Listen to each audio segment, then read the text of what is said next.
देख रहे हैं लॉ विद कशिफ और मैं हूं कशिफ निसार।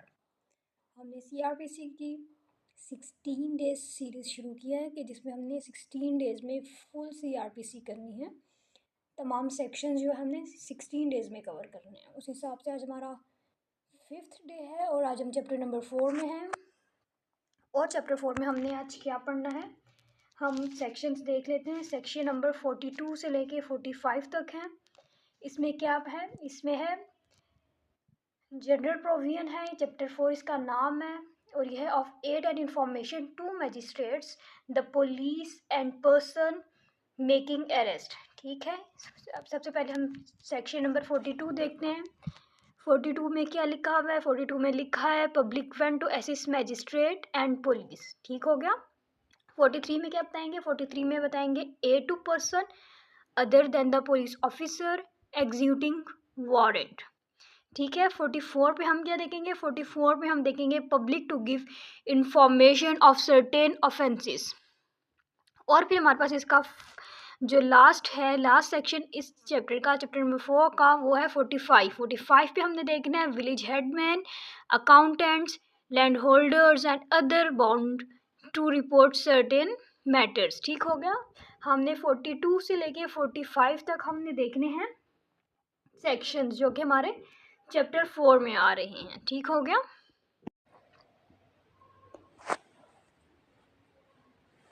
अब हम सेक्शन नंबर 42 देखने लगे हैं। सेक्शन 42 पे क्या लिखा है? सेक्शन 42 पे लिखा है public one two assist magistrate and police. ठीक है, इसका मतलब है पहले हम देख लेते हैं सेक्शन क्या। Section every person is bound to assist a magistrate और police officer reasonably when called upon to do so. यानी कि इसका मतलब है कि हर शख्स जब मैजिस्ट्रेट या पुलिस ऑफिसर उसे मदद के लिए बुलाए तो वो उनकी मदद करे।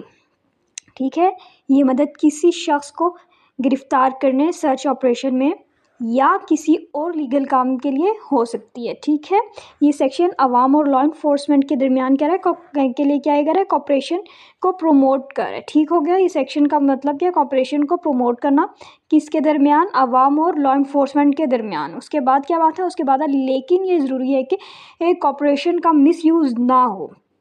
ज़री बात है, आपके पास या तो यूज़ होता है या तो मिसयूज़ होता है। आपको इसका एक अच्छा यूज़ करना है, मिसयूज़ नहीं करना। अगर पुलिस या मजिस्ट्रेट गलत तरीके से मदद मांगती है तो लोगों का हक है, उनको हकूक़ भी ज़रूरी हैं। उसके बाद हमें क्या, उसके बाद है कि केस लॉज क्या है, कई केस लॉज हैं क्या है जिसमें ये देखा गया है कि जब आवाम ने पुलिस की मदद की तो मुश्किल सिचुएशंस जो है वो कंट्रोल करना आसान हुए, मगर कई बार इसका मिसयूज़ भी हो चुका है। अब हम सेक्शन नंबर 43 देख रहे हैं। सेक्शन ये भी मैंने आपको खाली बताया, इसके बाद मैं आपको इन सब सेक्शंस के केस लॉज भी बताऊंगी। सेक्शन 43 देख रहे हैं। सेक्शन 43 में क्या लिखा है? सेक्शन 43 में लिखा है a to person other than the police officer executing warrant. इसमें क्या बात है? ये हमारे सेक्शन 43 था। इसमें जो बात में बताई गई है, इसमें बात बताई गई एनी प्राइवेट पर्सन में अरेस्ट और aid in arresting any person who in his view commits cognizable offence. इसका मतलब क्या है? इसका मतलब है कि अगर कोई शख्स किसी दूसरे शख्स को कॉग्नाइजेबल ऑफेंस करते हुए देखे तो वो उसे गिरफ्तार कर सकता है। ठीक हो गया। एक शख्स दूसरे शख्स को गिरफ्तार कर सकता है। कब कर सकता है? जब वो उसे कोई कॉग्नाइजेबल ऑफेंस करते हुए देखे तो उसे गिरफ्तार कर सकता है। ये पुलिस की मदद कर सकता है कि अरेस्ट में। ठीक है, और ये क्या कर सकता है? पुलिस की मदद अरेस्ट में कर सकता है। हम इसमें क्या पढ़ा? इसमें हमने पढ़ा कि इसका मतलब है कि अगर कोई शख्स किसी दूसरे शख्स को कॉग्नाइजेबल ऑफेंस करते हुए देखे तो वो उसे गिरफ्तार कर सकता है या, ठीक है, वो गिरफ्तार कर सकता है या क्या कर सकता है, या पुलिस की मदद कर सकता है अरेस्ट में। ठीक हो गया। उसके बाद क्या है इस सेक्शन में? ये सेक्शन लोगों को सेल्फ हेल्प का इख्तियार देता है, मगर इसमें हमेशा एहतियात ज़रूरी है। गलत अरेस्ट या अननेसेसरी जो है जो अननेसेसरी इंटरवेंशन लीगल कॉम्प्लिकेशंस हैं जो कॉम्प्लिकेशन को जो जन्म देते हैं। इसलिए हर शख्स को अपनी रिस्पॉन्सिबिलिटी का होश रहना चाहिए। ठीक हो गया। उसके बाद हम जब सेक्शन 43 देख रहे हैं, सेक्शन 43 में लिखा है public to give information of certain officers. कौन से ऑफिसर्स हैं? Every person is bound to communicate to the nearest magistrate और police officer any information he may possess respecting the commission of an offence. ठीक है, इसमें क्या बताया? इसमें बताया कि अगर किसी शख्स को जुर्म को किसी जुर्म के बारे में मालूमात है तो उसका फ़र्ज़ बनता है, क्या फ़र्ज़ बनता है कि वो नज़दीकी मजिस्ट्रेट या पुलिस को इन्फॉर्म करे। ये मालूमात किसी भी कॉग्नाइजेबल ऑफेंस के मुतल्लिक हो सकती हैं। ठीक हो गया। उसके बाद ये सेक्शन क्या करता है, ये सेक्शन आवाम की ज़िम्मेदारी को एम्फेसाइज़ करता है। ठीक हो गया। सेक्शन क्या कर रहा है, आवाम की ज़िम्मेदारी को एम्फेसाइज़ कर रहा है। मगर क्या बात है, मगर ये भी ज़रूरी है कि लोग सिर्फ सच्ची और अथेंटिक मालूमात दें। गलत मालूमात देने से किसी मासूम शख्स के लिए मुसीबत भी बन सकती है। जब हम इसका लास्ट सेक्शन देख रहे हैं, इसमें लास्ट सेक्शन इसका 45 है। सेक्शन 45 पे क्या लिखा हुआ है, सेक्शन 45 में है कि village headman, accountants, land holders and other bound to respect certain matters.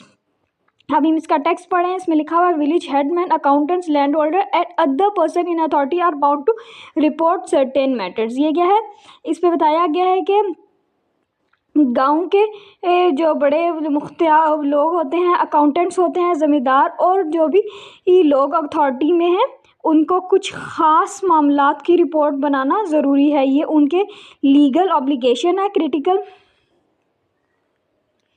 क्या है, गांव के जो लोग हैं, अकाउंटेंट हैं और जो ज़मींदार, जो भी लोग अथॉरिटी में हैं, उनके कुछ ख़ास मामलात को रिपोर्ट करना ज़रूरी है। ये उनके लीगल ऑब्लिगेशंस हैं। ठीक है। ये सेक्शन क्या है, ये सेक्शन गवर्नेंस और अकाउंटेबिलिटी को स्ट्रॉन्ग करता है। अगर ये लोग अपने फ़र्ज से गाफिल रहें तो ये लॉ एंड ऑर्डर की सिचुएशन को ख़राब करते हैं। ठीक हो गया। अब हम जब इसमें सेक्शन देख रहे हैं, सेक्शन केस लॉज देख रहे हैं, जो हमारे पास 42 सेक्शन 42 था, इसका केस लॉ है स्टेट वर्सेस देवनाथ, जो कि 1969 SCMR 554 में है। उसके बाद एक और केस लॉस है, वो जो है कि शादात वर्सेस स्टेट, जो कि PLD 1968 SC 121 है।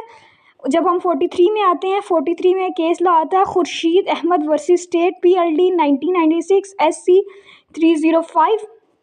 और 43 का ही दूसरा केस लॉ है Abdul Karim versus state 1980 SCMR 429। 44 का हम केस लॉ देख रहे हैं, सेक्शन 44 का केस लॉ है Mohammad Aslam versus state 2000 SC 123। और इसी का दूसरा केस लॉ है Ghulam Nabi versus state 1979 SCMR 251। 45 का केस लॉ है Hakim Ali versus state, PLD 1985 SC 296। और इसका अगला केस लॉ है 45 का Fazluddin versus state, PLD 1992 SC 371। ये हमने चैप्टर 4 पढ़ लिया है। और अगर आपने पूरी सीरीज़ देखनी है तो आपको ये चैनल सब्सक्राइब करना पड़ेगा, और 16 दिन में आपकी CRPC पूरी हो जाएगी। इसमें आपको पूरे सेक्शन पढ़ाए जाएंगे CRPC में जितने भी हैं। ठीक हो गया।